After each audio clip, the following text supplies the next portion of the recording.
make the call, because guess what? You're empowered. And every CEO or every supervisor, if you do good and you get the job done, they're going to be happy about it. And the reality is, as long as you stay within those lines, if you make a mistake, you're not going to bankrupt the company. Like, I don't know a whole lot of leaders that wouldn't be happy about people making empowered decisions. I think it's a bit of a cop-out.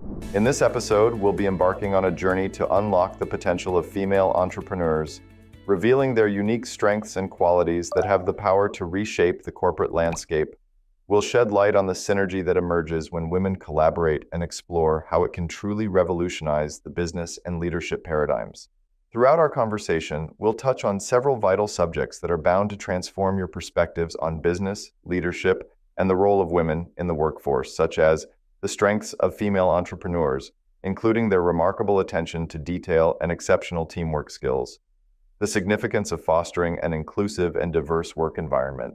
We'll discuss best practices for hiring and how to tailor job postings to attract the finest candidates, all while keeping diversity at the forefront.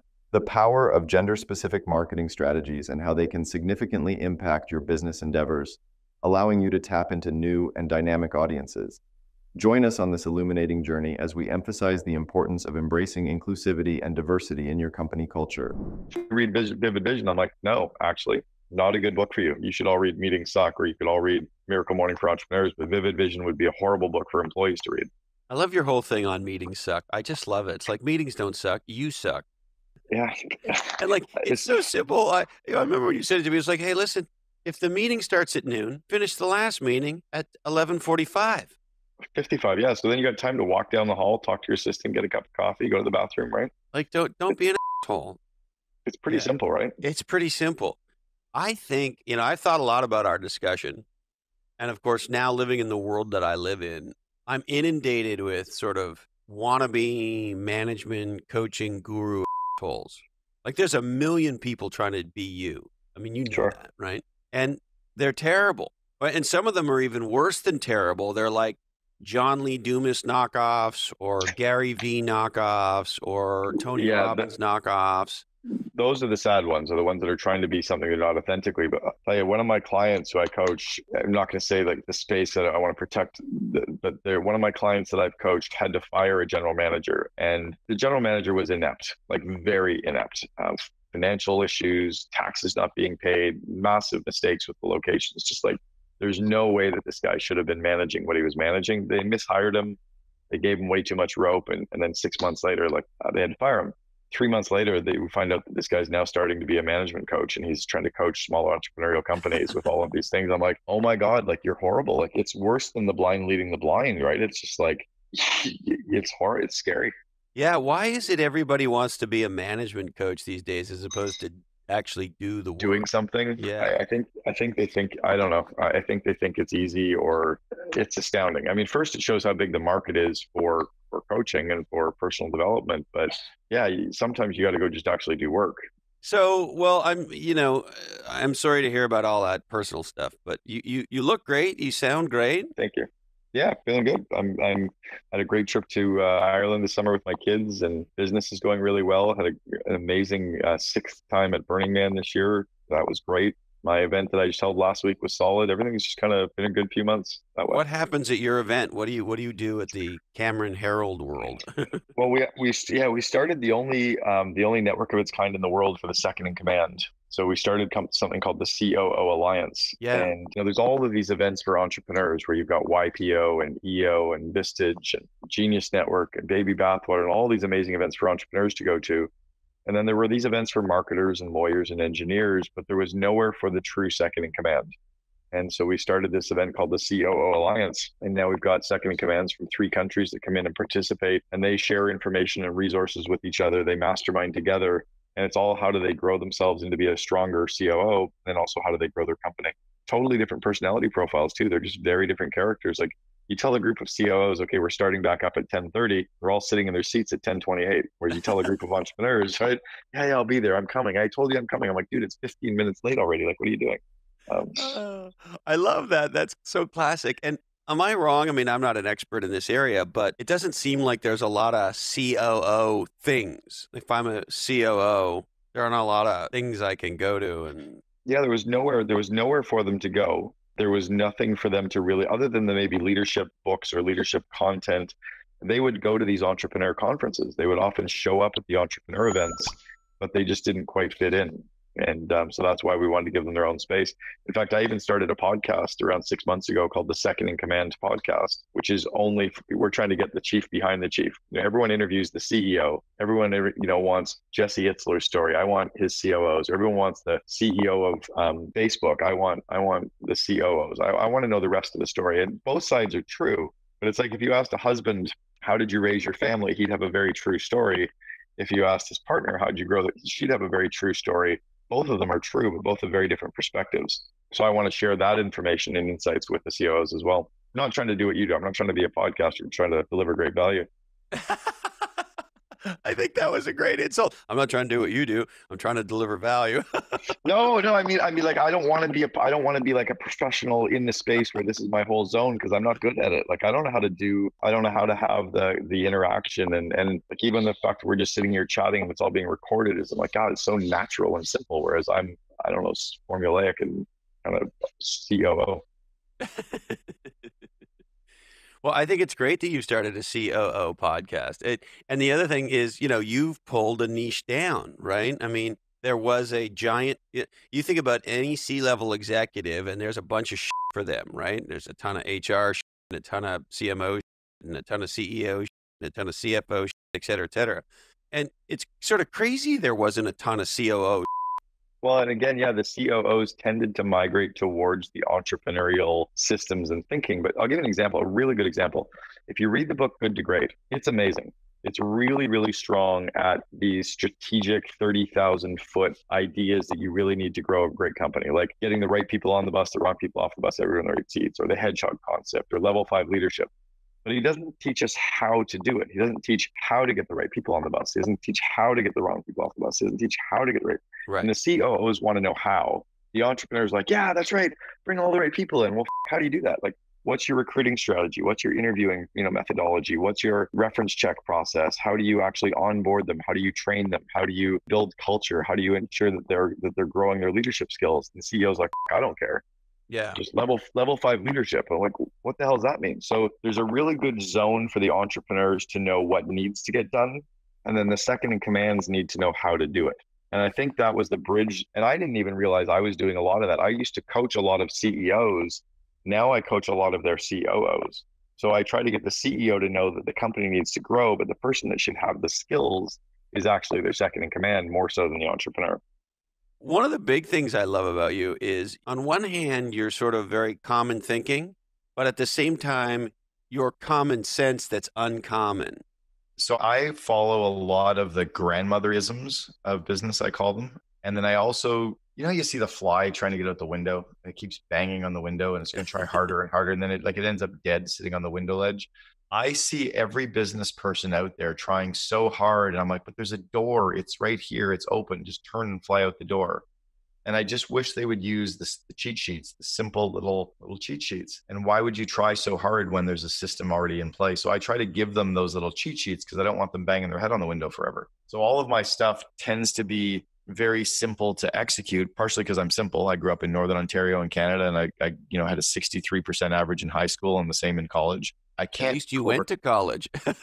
Well, only because it was there and it was the path, right? I think if I looked back now, maybe I wouldn't have. I learned more running College Pro Painters as a franchise than I ever learned in school.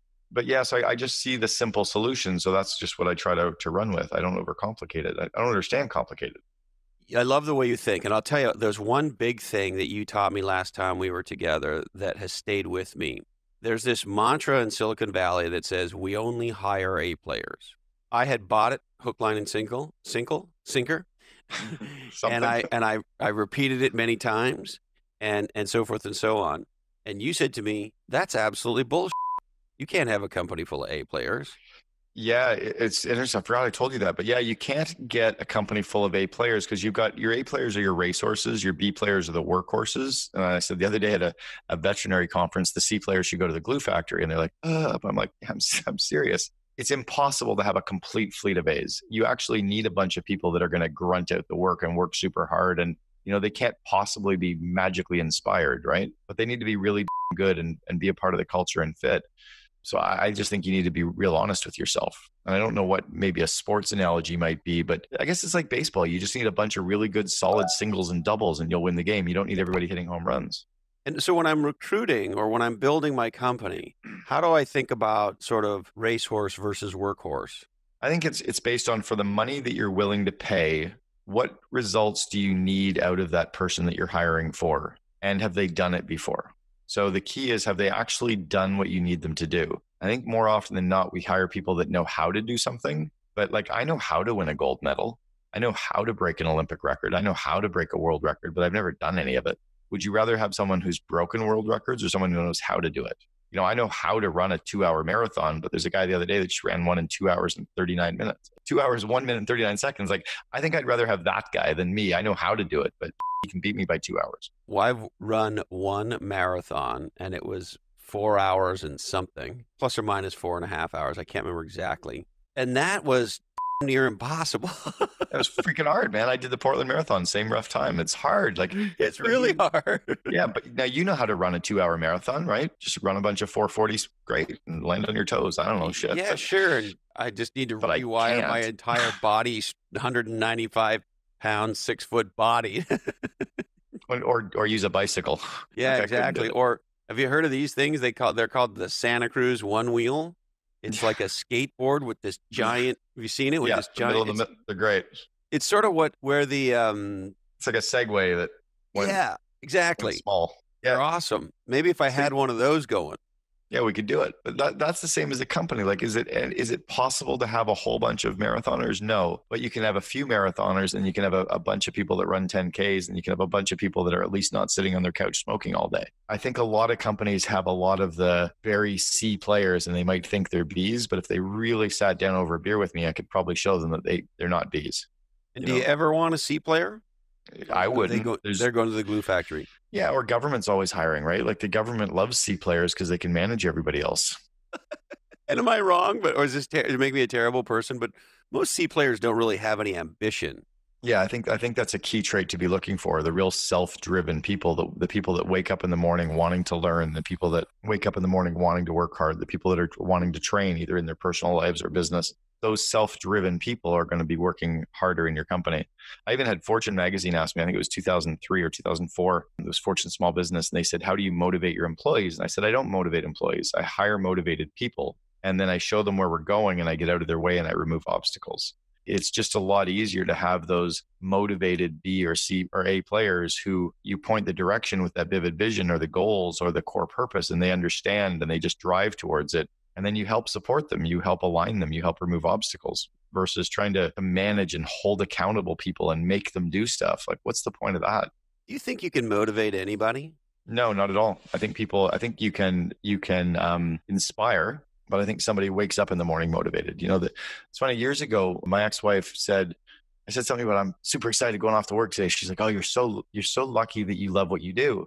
I was like, what do you mean? She goes, well, most people don't love what they do. I'm like, what do you mean? What do you mean they don't love what they do? And she goes, no, like, most people go to jobs every day and they really don't enjoy it. And I was like who? And she started naming all of our friends. And I was like, God, you're right. Like, it never dawned on me that nobody really liked what they did. They were hard workers and they maybe enjoyed parts of their career, but I was inspired building the company and I loved doing what I did. And I think that was the magic that happened, is if you can inspire people with that vivid vision and where you're going. And it's why people loved working for Apple, even though it's such a tough company to be with, because they were inspired about building these insanely great products that would challenge the status quo and change the human race. And they're like, yeah, let's do this. And we'll work 17 hours a day and kill ourselves while doing it. It's because there was that greater purpose, right?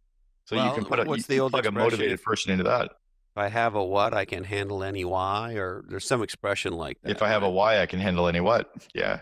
If I have that backwards. If I have a why, that's all right.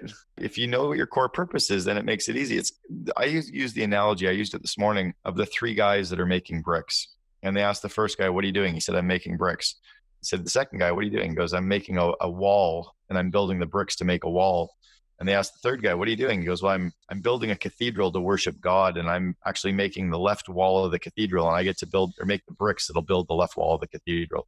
You know, Which of those guys shows up in the morning really excited? Well, it's the guy who's building the cathedral. Context matters a lot, right? And it's interesting. Jim Getz from Sequoia says we look for mission-driven founders. They got to be on a mission. In other words, they're pre-motivated.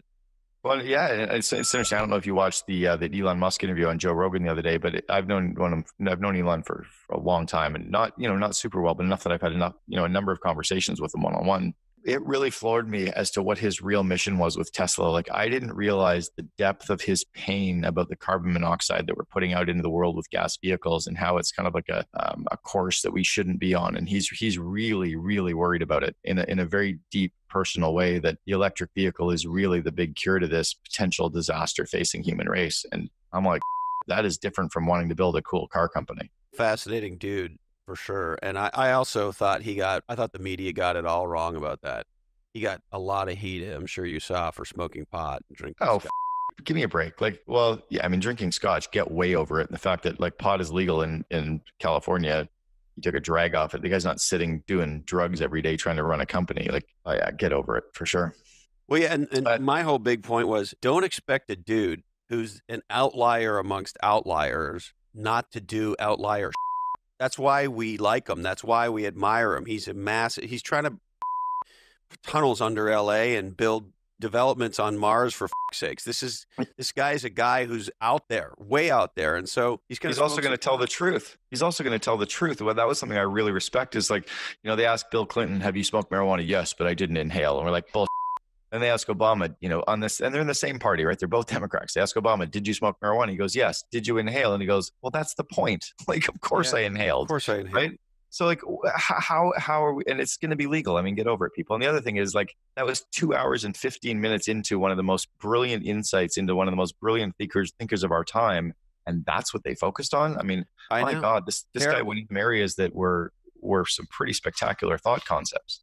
Well, and the other part of it was, and maybe this sounds self-serving, I think we live at a time, Cameron, where so many CEOs, so many executives are so media trained and so buttoned down by lawyers that when they go do stuff, you see the typical CNBC interview after a company announces its numbers. And it's just bullshit, talking points, legal drivel. And so to actually have a real leader like that kick back and have a conversation and share what they really think, that's fantastic. Yeah, I thought it was an amazing interview. I thought Joe did a spectacular job taking him into places, and Elon did a great job just staying there and really opening up both his soul and his mind on stuff. I thought it was fantastic. I think we need a lot more of that. Yeah, amen, hallelujah. Now, the other one I wanted to bounce around with you is, I hear this word a lot, empower. When it really tweaks me is when somebody says, oh, well, I wasn't empowered to do that. I go back to the better beg for forgiveness and ask for permission. Like, the reality is, if you make a decision and it's aligned with your company core values and it's aligned with your core purpose and it's, within your budget, then make the call, because guess what? You're empowered. And every CEO or every supervisor, if you do good and you get the job done, they're going to be happy about it. And the reality is, as long as you stay within those lines, if you make a mistake, you're not going to bankrupt the company. Like, I don't know a whole lot of leaders that wouldn't be happy about people making empowered decisions. I think it's a bit of a cop-out.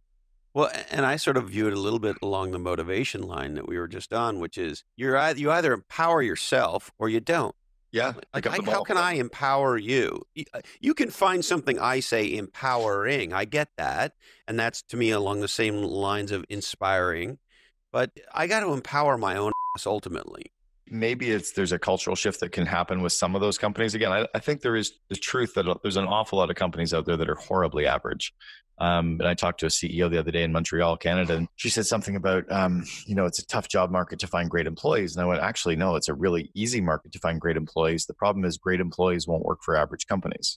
And it kind of hit her as a real slap across the face. And she's like, oh my God, you're right. We're horribly average. And I said, I think most companies are very beige.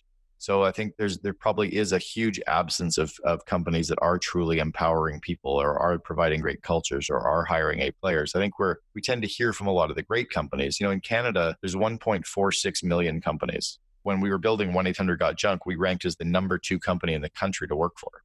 That means we beat out 1.46 million others. There's got to be 700,000 that are horrible companies to work for, 300,000 or 400,000 that are horribly average to work for. That's an awful lot of people working in pretty average places that may not be empowered. But There's a reason Dilbert is funny, and there's a reason Office Right. Space is a classic, right? Right. Like that. But you can also, but here's my point to them: you are empowered to quit. Like no one actually is going to tell if it's that hard and it's that bad that you can't do the things that you're saying you want to do. Quit. Go because there's lots of places that would love to have you where you will be empowered. If you wake up one day and you realize, and you're in a leadership position and you realize, you know what? I'm at beige company. This company's beige. What would I do? I would work on my resume and I would push it out to my network and tribe. And I'd say, here, you've got an A player who's willing to work somewhere. Here's what I'm great at. Who wants me? And the reality if I'm one of the principals in the company, I'm one of the owners, I'm an executive, and I realize my company, the thing I helped create is beige. I would actually start to figure out who to rip off and duplicate from, because the reality is you don't have to be smart enough to figure it out. People have figured it out for you. That was a lesson I learned very early on, is all of the cheat sheets on how to build a great company are already there. I just need to read about them, learn them, and put them in place. I don't have to be smart enough to figure it out. The answers are there. Now we got Google. Now we can actually find the answers quickly. It's interesting you say that. Any business problem, you can just Google it, and there's going to be at least a start point. Yeah, like I've been trying to figure out how to do better direct marketing and email marketing for the podcast. Well, when you Google, by way of example, awesome email copy, there's a lot of great shit that comes up. Yeah, I just grabbed one. I'm not going to name the company because it's actually a CEO that I'm starting to coach, but he's a spectacular copywriter. He's one of the best in North America easily, and he's recognized as being that. And I'm actually going to be coaching him on growing his company. But I keep seeing him do these Facebook posts, and I'm like, that's good. Like I can cut a few words and put my company name in. I can change a few phrases. And, okay, so you're not selling XYZ. I'm selling the COO Alliance. I'm like, this works. Like I don't need to reinvent the wheel. Although the one area I have not been able to solve for is I think I pretty much suck on social media. I don't know how to get any better. I think I just suck. I don't know. I can't figure out how to get myself to be. Here's where the school system screwed us up. The school system said, if you suck at social media, you should get a tutor and learn how to be better in social media. And I'm like, bullshit. If you suck in social media, you'll probably always suck in social media. You should keep interviewing people on podcasts because you're really, really good at it. What you should do is hire somebody who can be in the background and they can manage your social media for you. They can tell you what to say, or they can say it for you. They can run your accounts for you. They can reply as you and let you do more of what your unique ability is. Like I should do more sales, but I hate sales. So I am hiring a salesperson. I don't like doing it. I like doing this. I like coaching people. I like speaking, but everything else drains me. I like it. This may sound crazy. I like interacting with people on social media. I've had bad interactions, but mostly they're good. So I like there's a human part of that. But like, I don't think I'm a very good tweeter. Yeah, so you don't tweet. Hire some 24-year-old girl to tweet as you under your account if you think you should be doing that stuff, right? The reality. Well, and actually, you say I don't know anymore. I think the answer is probably yes. But I'm not sure anymore. Maybe. Well, the data will start to tell you whether or not your audience is there or not. Like I told my sister the other day, put out a blog post. I'm like, stop. No one's reading blogs. It was like, that was really 2000. That's 18 years ago. People stopped reading blogs about 4 years ago, and they started listening and devouring podcasts and YouTube. So she's amazing on TV. She should take whatever she wrote a blog about and she should put it on YouTube, because she has 150,000 people playing in her co-ed intramural sports that would love to listen to her on video, but they're not going to read the blog. So just say what you're going to say on the blog, say it in video, and do a quick one cut. It'll take you probably take you 15% of the time as well. It'll be way faster. Yeah. Well, and I think, and this goes to the growth of podcasts and YouTube for that matter. I don't know, maybe you have an insight here, Cameron. I think a meaningful percentage of us think out loud. I know I do. For sure. You sound like you do. I'm also an out loud learner. I love people talking to me. I always have since I was a little kid. Well, it's easy to devour that content too. You can listen to it while you're driving. You can listen to it while you're having a run. You can listen to it on the rowing machine or the bikes. You can be in the shower and have the stereo turned up on your Sonos. You can actually devour that content and learning in a very easy format. And then it can also be repurposed. She could take her video on YouTube. It could be pushed on Facebook by someone else. It could be stripped using rev.com into some blog posts or tweets or Facebook messages that somebody could do from the Philippines. So she could do like a 1 30-second video that could be repurposed 22 different ways by somebody for $4 an hour. But she shouldn't be sitting down writing a blog. I think that's exactly right. Now, you have this new book. I do. I remember us talking about how to get awesome PR. And I thought, man, you are so smart about this. And then you wrote a book about how to get awesome free PR. Well, I learned how to get free PR 32 years ago. So when we were running College Pro Painters and I was up in Sudbury, I was taught how to call the media and how to pick up the phone. In those days, how to get through the gatekeeper because you had to get past the receptionist. There was no email in 86. And it was really easy to get free PR. I was on TV and the newspapers and magazines. I'm like, this is easy. Like year after year, I was getting it. And then I taught a bunch of franchisees how to generate it and they were getting free PR. And then we did it at 1-800-GOT-JUNK and it was the same stuff, different day. And that's all we've ever done is so I decided to kind of codify it and teach people again, because it's a fly getting out the window. Everyone thinks that journalists go find stories. I'm like, they don't have time. Every journalist in the world woke up this morning and thought, what the heck am I going to write about today? Well, if you pick up the phone and call them and say, hey, do you have 2 minutes? I have a good story for you. They're going to write about your story. So I decided to write it and I had the book probably 95% done. I was talking to a client of mine that I used to coach out of Ottawa, Canada, a company called Canvas Pop. And he has another company called DNA 11. And he's got these amazing art companies that he's generated a pile of PR for over the last 10 years. I was telling him about the book. He goes, we should co-author it. I'm like, yeah, it's almost done. He goes, no, but I know all the digital PR. Like I know how to really leverage the digital. I'm like, all right, let's do it. So I just co-authored with Adrian from Canvas Pop and he kind of took all my content and then added his. So there's chapters that are, here's what Cameron would do. Here's what Adrian would do. Here's kind of offline, online. And so we come out with that in December called Free PR. Adrian's an impressive guy. So the book comes out in December. Yeah, you know Adrian? Yeah, and as you were talking, I'm trying to remember where I met him. Well, he's LA, Santa Monica. You might have met, I don't know if you went to Baby Bath. Is he one of the Go Bros? Is he in GoBundance? I don't know if he's gone to GoBundance or not. He may have. I know he's gone to Baby Bathwater and he's gone to 2IC. He was at War Room recently. I feel like I know him. Great guy and has been in a ton of media, a ton of media. Yeah, but I feel like I actually might have met him. But, he's good friends with some really solids. He was really good friends with the founders of Shopify back when they were, 20 employees. He's known them from the very beginning. So he's around a bunch of tech people.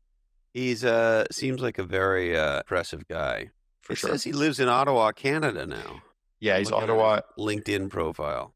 Ottawa, LA, and Vegas. They've got operations in Vegas. The head office is Ottawa. And then I know he was in Santa Monica for a long time as well. He goes back and forth depending on the weather. Like he spends winters in LA and summers in Ottawa.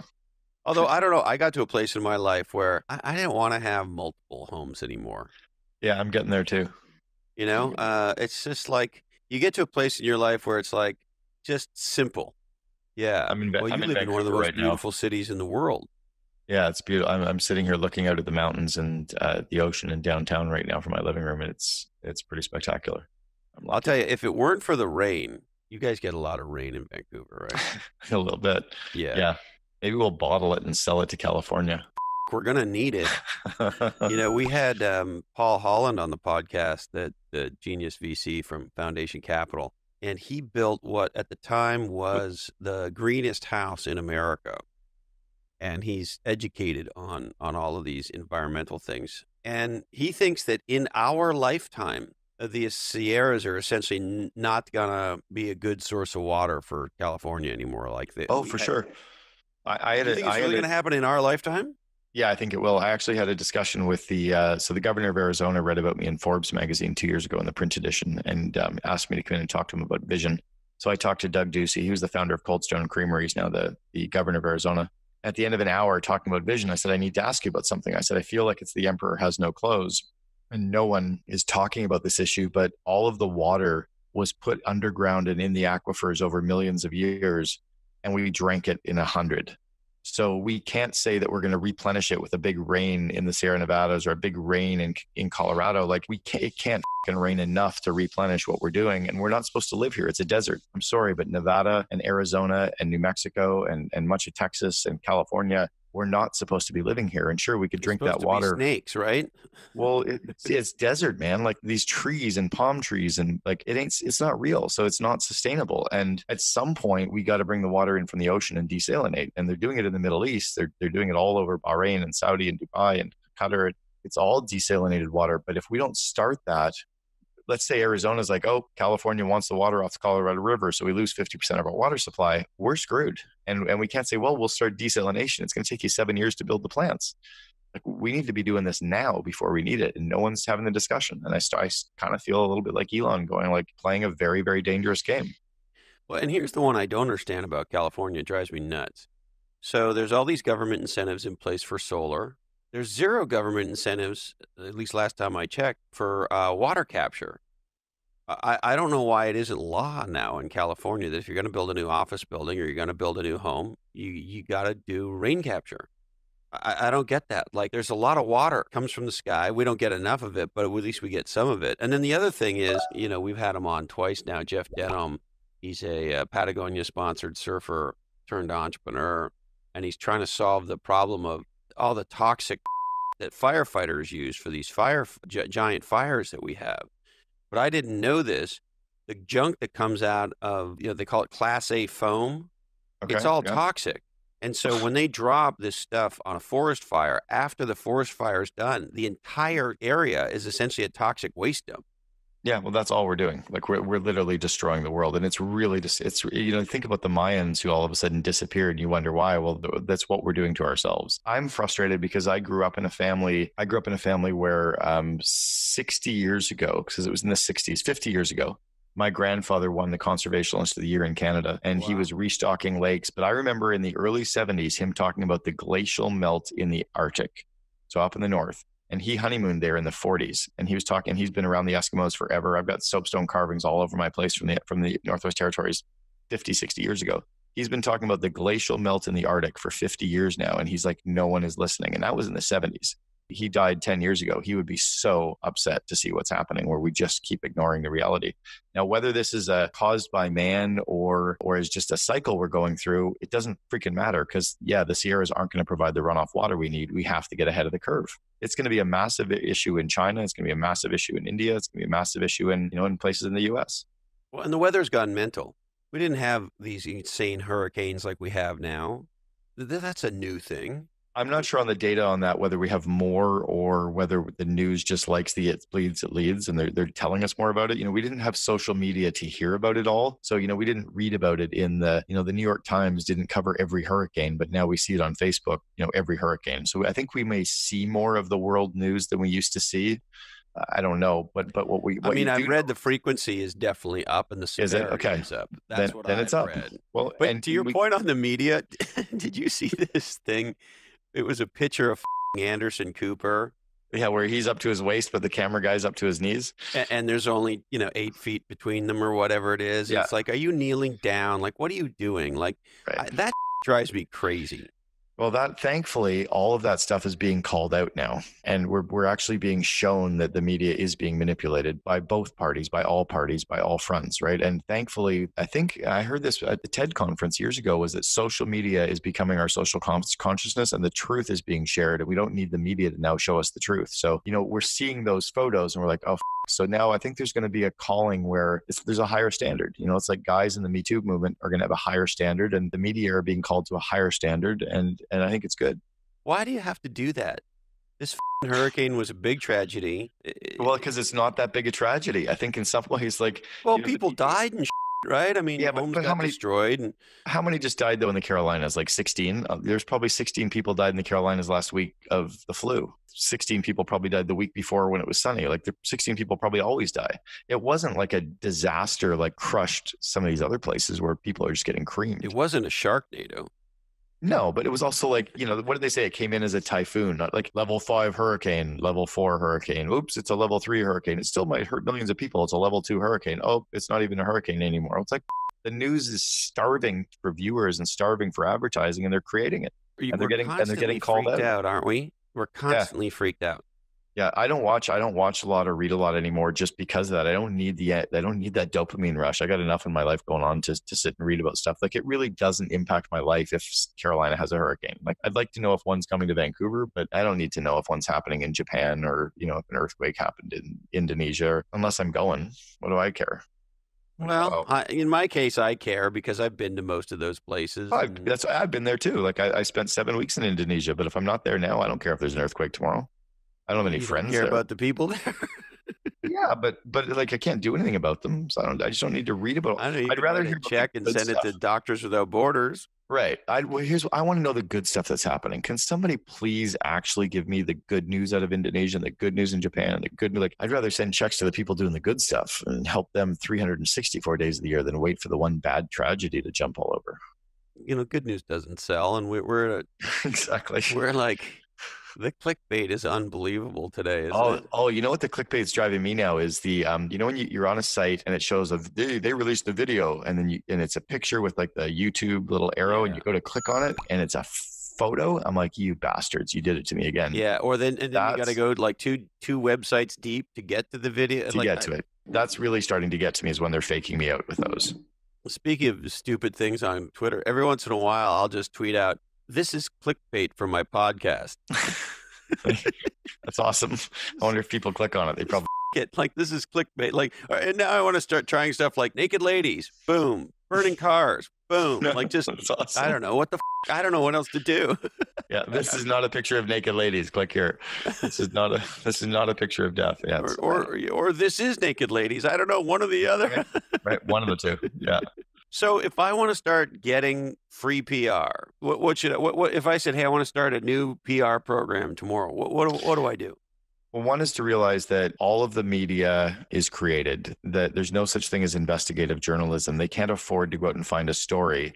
And all media outlets need good content so that they can get viewers and eyeballs and listeners, right? So they all need that content. So you're doing them a favor by giving them a story. That's part one. Part two is to think about who are their audience and what are their audience like. So if I was thinking of a business story and I went after, I'll give you like 10 quick business outlets. It could be Wall Street Journal, New York Times, Forbes magazine, Fortune magazine, Entrepreneur magazine, Inc. magazine, Success magazine, the CNN Money, or those are all business outlets, but they all have very different business viewers or business audiences. I have to think about how my story relates to their audience specifically. And then I come up with two angles, two different stories with 5 rough bullet points for each angle. I pick up the phone and I call the journalist or the photographer, never the news desk, never the city desk, never the editor, because those people's jobs is to say no. I call the journalist and I go, hey, do you have a couple minutes? I think I have a good story for you. More often than not. You call them, you don't email them? No, because everybody else is emailing them. You're like, I'll give you an example, but how many emails do you get from people wanting to be on your podcast? Probably tons. But how many people ever pick up the phone and call you and go, hey, Christopher, I think I have a good podcast idea for you. What do you think? No one calls. Nobody ever calls me. Right. So if the phone my wife calls me. Right. Exactly. My mom calls me. Right. And her mom. So if the phone rings, you'll probably take the call. And then I'm through all the clutter. I've literally got like 10 seconds. So I go, hey, do you have 2 minutes? I think I have a good story idea for you. You'll go, sure. What is it? And what's your take on things like help a reporter out? I know Peter Shankman really well. Haro, we actually asked Peter to write the foreword for our PR book. So I like it. But again, it's different from the old days. I was using Haro back in 2004 or 5 when, a link would come out and there'd be like 12 people would be fighting for the story. Now there's probably 1,200 people fighting. So I still do it. You have to be very succinct. And those are definitely people that are looking for content for you to be included in the article. But I wouldn't base your whole strategy around it. I think it's easier just to pick up the phone. The way I landed Forbes magazine, the physical print edition, was I was doing a speaking event and I saw the publisher, Rich Karlgaard, sitting in the audience at the event. And I turned to him in the middle of my speaking event. It's on video. And I went, hey, Rich, I think I have a really good story for you for Forbes. Do you have a couple minutes afterwards? He went, sure. And I just went over and told him the idea. He's like, that's gread. Let's do it. But everyone else called him out on stage. Well, and everyone else would, because everybody else would send like a newswire, or we'd probably have to talk to the editor, or we should call the news desk. Why? Their job is to say no to the other 400 press releases they got this morning. Does anybody read press releases anymore? A lot of them are digitally picked up. There's a reason to do that in the digital world where you can push it out on the newswire. A lot of services comb for that and they automatically publish it and they just republish it as their story on their piece or on their sites. Then you can take the story. So let's say I ran a story and it gets picked up by the Rocky Mountain Times. Then I can take the actual link to the Rocky Mountain Times and I can PDF it and I can put those on my website and it adds third-party credibility. The average reader doesn't know that that was a press release that site just picked up and combed and ran with. So yes, it can work, but it's a slightly different strategy of leveraging it versus someone seeing the story. It's good for that, but you don't think it's good for somebody actually gets the press release, emails you and says, now I want to interview you. You don't think it's very, as much. No, it's very rare because again, there's 400 press releases they have to go through. There's a lot of noise, just a lot of clutter. And then from a story point of view, how do I stand out in a world where everybody's screaming and once they read your book, now everybody's going to be calling? You stand out by thinking about how you can help them. Because at the end of the day, every writer is trying to come up with another story to write about today. And every photographer is sitting at their desk going, I wonder what photo I could shoot today. So you call a photographer, you go, hey, do you have a couple minutes? I think I have a good photo up for you. They go, sure. What's your photo up idea? Well, I do this podcast. I got like California Republic sign behind me and guitars up. And I kind of interview people in this really kind of casual, oh, gee, shucks way. And I swear a little bit. And he goes, fuck, that's cool. What do you cover them on? Well, I talk about this, this, and this. He goes, that's really cool. Why do you do it? Meanwhile, everybody else sent that guy a press release and he's sitting going, no to all of them. Or they phoned the editor and the editor said no 400 times. And then he found one idea that he sent off to this photographer to go shoot. So be a little creative and just call them. And try to think and show how you can help them. Like, here's an idea of how I think I can help you because they're looking for a good story. I don't consider myself a reporter at all, of course, and I'm sure it's not a journalist. But I have been incredibly surprised since starting Legends and Losers, Cameron, on the sort of generic pitch. That is to say, it's very clearly an email they're sending to podcasters. They know nothing about Legends and Losers. They have no clue. So here's my favorite one I got recently, fairly recently, which is some guy from a podcast production company sends me an email and he says, I heard you on, I can't remember which podcast it was, but on a podcast that I was a guest on. And he said, you were really great. Have you ever thought of starting your own podcast? I was like, how lame are you? Right. Like, I mean, I haven't Google searched myself in a while, but I got to believe it's not hard to figure out I have a podcast. Well, if it is, I'm doing something really wrong. So I had a story years ago, 4 or 5 years ago. I got an email from a guy named Jordan Harbinger. I'm sure you know the name Jordan Harbinger. Yeah, he's been on the show. And right. And he had his first podcast was Art of Charm, and now he's got the Jordan Harbinger show. Back when he was doing the Art of Charm years ago, he said, I wanted to interview me. And I'm like, I don't know. I haven't really heard of the Art of Charm. Sounds kind of stupid.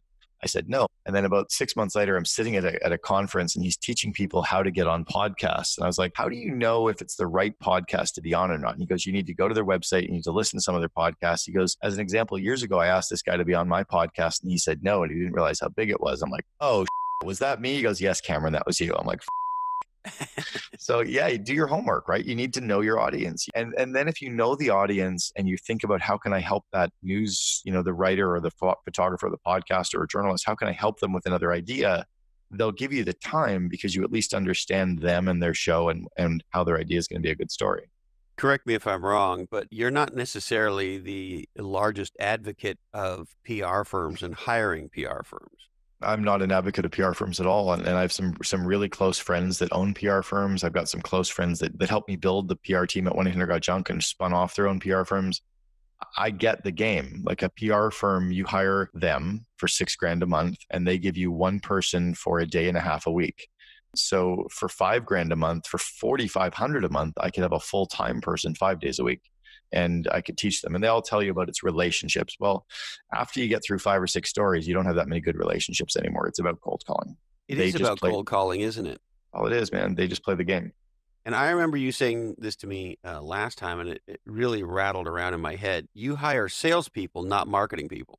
Yeah, I like hiring 23 to 25-year-old females who love to cold call. They can get past a gatekeeper. They can handle questions. They can handle objections. They're fine with rejection. They can multitask. They're good with technology. And I like a female because they're going to get through, every female will take their call and all guys will take their call. So they're going to get through easier than a guy will. I also think they're way more detail oriented and just easier to work with than guys are. Now, you're not being sexualist now, are you, Mr. I am Herold? absolutely. I'm swinging back in the favor of the group that was discriminated against. Yeah, I'm pro. This is going to probably get me in trouble, but women are just better at everything. If women could, I've spoke at a group of 400 female CEOs. I was the only male to be brought into the room, and they wanted the male perspective on women in the workforce, women in leadership. And I said, if you could get along with each other, you could take over the planet. The problem that goes against women is they really cut each other down behind each other's backs, and that's what's killing them. But yeah, they're better. I think they're better at everything. I think they are absolutely in the business world better than every single male that's ever been. It's interesting you say that, and this is another kind of thing you're not allowed to talk about anymore. In my last CMO gig, and as you well know, marketing tends to attract women. and marketing in tech, I think even more so. So my chief of staff was female, and at one point she came to me and she said, "Hey, do you know that our last, I forget what the number was, Cameron, but some meaningful number of hires were all women?" And she said, so I asked HR to kind of go through our open positions and candidates in the pipeline and resumes coming in and all that. And she said, they're virtually all female. We have too many women. We have too many hens in the hen house, and we need some more roosters, and we need to proactively hire guys because it's going to be too much if we continue to hire. And so, yeah, it's interesting that you say that. And it's funny, are you even allowed to have this kind of conversation anymore? I don't know. Yeah, we can have a conversation. And some of it you're not allowed to necessarily bring into the business world, but I'll give you one. If you proactively want to hire more women, or you proactively need to hire more women, whatever it is, you have your job postings written by a female copywriter because they think and talk differently. And then be very careful with how many criteria for the role you put down. The data says that men, if they see 10 data points and they're like, yeah, I got 3 or 4 of those, I'll apply for the job. If a woman sees like 10 things and she doesn't qualify for 2 of them, she won't apply. Women take it very, very specific. Yeah. And it was really interesting feedback. It's kind of like the guy who's like big and overweight and sloppy. He's like, look, I'm a good looking guy. I'm like, no, dude, you're obnoxious and you're disgusting. But like, oh, look at me, I'm sexy in my bathing suit. No, you're horrifying. Whereas a woman, like they have this image of perfection. And if they don't fit, they think there's something wrong with them. Women measure against perfect on the job description. And if they don't fit, they won't apply. Wow. I didn't know that. So you got to have women write the job description. And be very specific that if you want those 5 things, just say those 5 things, but don't put 10. Like as an example, if it says you must have 5 years experience and a university degree, if a woman doesn't have both of those, she won't necessarily apply. A guy will look at that. He's like, yeah, that's just a rounding error. I'll apply anyway. Like guys just have this weird confidence that they're fine as they are. So be careful with your postings because you may actually be screening the right candidates or the best candidates out by putting things down that you don't really need anyway. And do you think the female who's writing the job spec, whether it's in the front of her lobe or back of her lobe, will somehow understand this more than a guy writing? Not that data point, no, but I do understand that if you're marketing to women, let's say that you are a home services company and you know that females make 85% of the decisions on the home, then you want all your marketing material to be female centric. I would have a female website designer, female copywriter, female designers work on all of your branding and marketing and copy because they write and read differently than guys do. And so do you think, if you talk about email marketing for a second, should we write a different email? Yes, for men and for women, for sure. Really? Absolutely. There's data around all this. Like our brains just think differently. Women use more emoticons, right? They use more emojis than men do. Women drop more smiley faces in. Women speak with more adjectives and adverbs. They're more flowery speech. They're softer. Guys are more abrupt. Women are more, thoughtful. That's so interesting. I don't know. Maybe it's I first read about that about 15 years ago in a book by Tom Peters and I think it was Martha Piper. They wrote a book called Trends. And the last third of the book talked about marketing to women. I was like, it's so obvious. Like, how did we miss all that? I never thought about hiring 2 different copywriters, a male and a female copywriter. That's a very interesting thing. It'll be drastically different. You could get, just for fun, you could say, take this letter, 15-sentence letter, and write it for the female audience and have the guys do it and have females do it and then test it. And I'll bet you the response rate of the female letter targeted to the females would be higher by females than the male one would be. Think about colors, right? Think about design. Think about design. Like what's a man cave look like versus what's a woman's home look like? I mean, give me a break. Like you don't see a look around, right? You don't see a ton of guy designers that you just don't. But interestingly enough, we're living in this bizarro time where it's sort of not cool to say there are differences between men and women, that we got to treat everybody exactly the same. No, it may be, but we can't. I think there's data around the fact that you can't treat everybody the same. You can treat them the same in the workforce, but you don't market. There's no laws around the fact that you have to market to people the same. So how do you think about it in the workforce? Like think about go look at the grocery store and grab a magazine, like any of the magazines at the checkout that are there for female, and look at the headlines, and then look at the magazines that are there for men and look at the headlines. Drastically different. Right? Look at the colors. Look at the colors of the magazines versus the men's. Look at they're completely different. So if we know that, how come we're not taking that back into our own? Again, any brand that markets to females that doesn't have a female copywriter is missing an opportunity. Well, it's interesting. We have 2 female copywriters actually who write most of our emails, and then they write the first draft, and then I add stuff to it. But and this is a total side note, but when we started Legends and Losers, a very sort of successful person in the podcast world said, you're going to be 80% male audience. With a name like Legends and Losers, you're going to be 90% male audience with that name. Now, what's happening? So it's impossible to know for sure. Right. But here's sort of my string of logic. You tell me, because we have very little analytics in the podcast world, as you know, but we have good analytics in the web world. So if you assume who comes to the website is emblematic of who listens to the podcast, which may not be true, but let's just assume that's true for a second, and then you assume you think that's go ahead. Decent leap of logic, and then you assume Google Analytics is roughly somewhat right.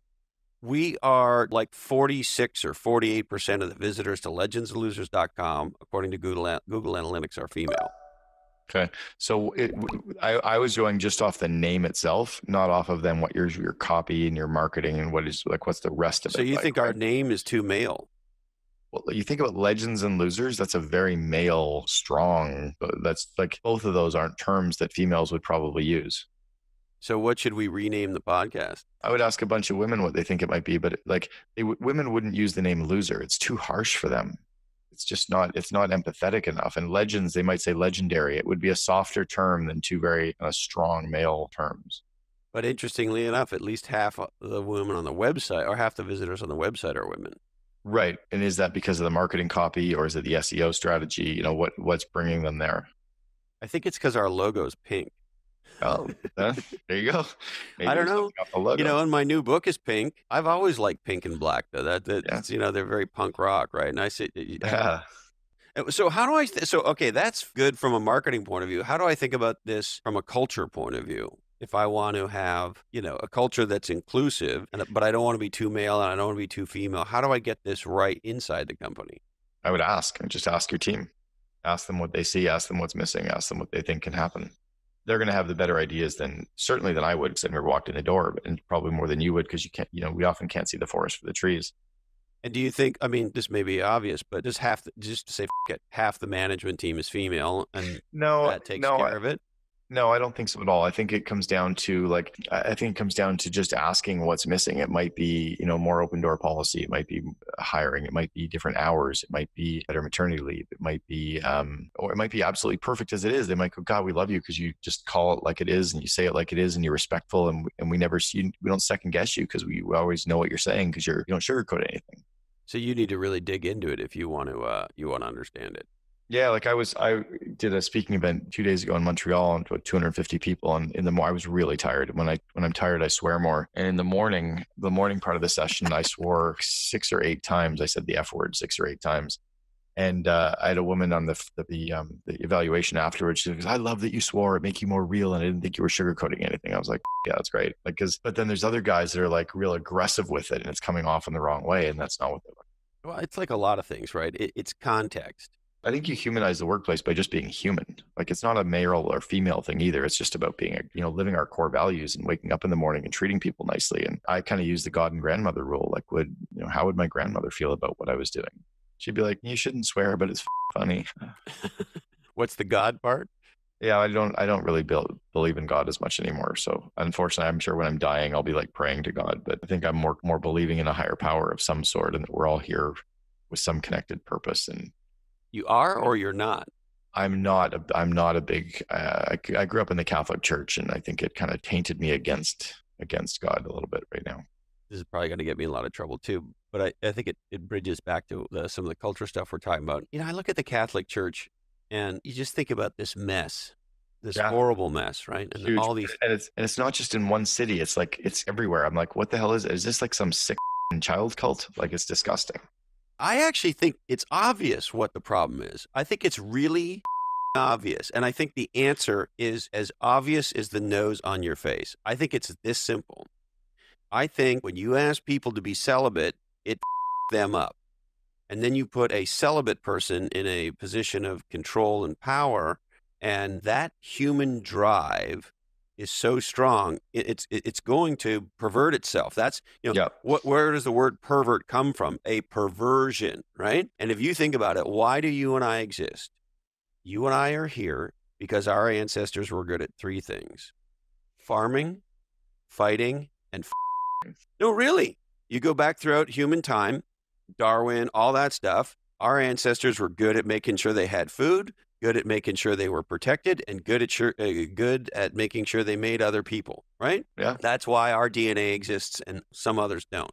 And so that human need to take care of oneself, to feed oneself, to defend oneself, and to procreate is as primordial as anything. And so I think it's really simple. Number one, you fire all the bishops, you put women in place, or at least a lot of women.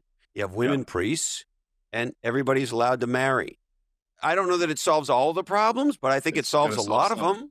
I think that's where that's my struggle with God is that I grew up in the church telling me that was ours. And I also don't think that there could be one. Like, I just can't understand how every other religion in the world is going to be wrong, whether it's the Muslims or Jews or Christianity or whatever. Like, there's no possible way that all of these people could be wrong.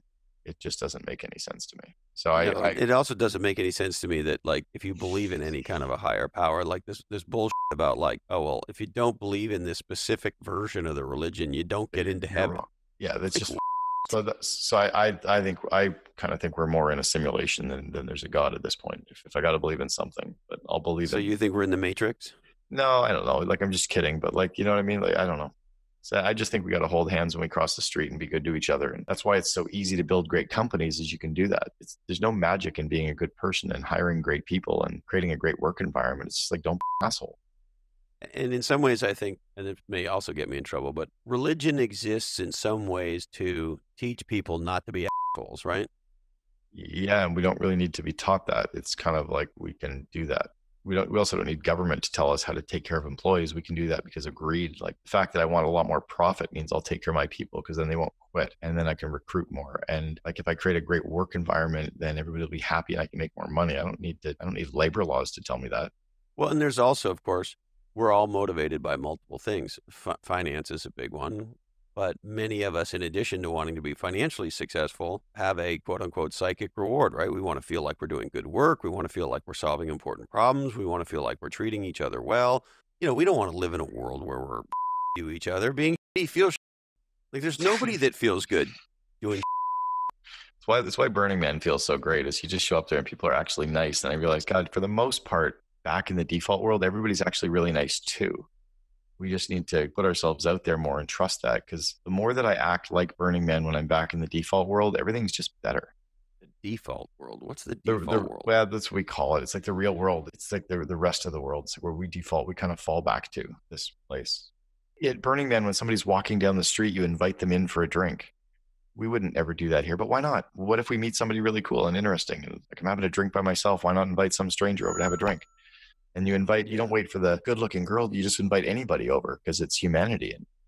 And then they go, hey, do you want some food? And you go, that's cool. Like, I remember when we moved into neighborhoods when I was a kid, neighbors that didn't know us brought over pies and brought over food and brought over drinks. We met everybody within days. I have never seen that happen ever in the last 40 years since I was a teenager. We live in a place that is not quite that, but we had a new couple move in, a couple houses down. They've been around, I think, 2 years now. And when they first moved in, we went over and said hello and all that. And, you know, that's normal in our neighborhood. We didn't bring pie, which we probably should have. But about 6 months after they had moved in, they decided to throw a party for the neighborhood. They literally walked by. The husband walked around, you know, we're living at two blocks that are kind of two streets that are sort of connected. And he walked around handing out a flyer, inviting people in the neighborhood to a party at his house. And he literally said to me, he said, we're new to the neighborhood. And so we thought we'd throw ourselves a housewarming party to get to know everybody. We're going to be making sangria on Saturday afternoon at 3:00. Why don't you come on over? Awesome. Yeah. It's great.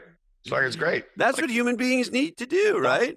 That's what happens at Burning Man every single minute of every single day. And I kind of want to bring all that stuff back in, where you're just, no one talks about work. Everyone talks about life and has fun and invites people in and is inclusive. And we don't judge based on what anybody looks like, because everybody looks bizarre out. You just include. It's kind of cool. So maybe that's how you build great companies too, is you just do it. All right. Anything else you want to touch on, Mr. Herold? No, man. I want to go and hang with my kids. My kids are starting to trickle in from school right now, and I'm going to go hang out with them for a bit.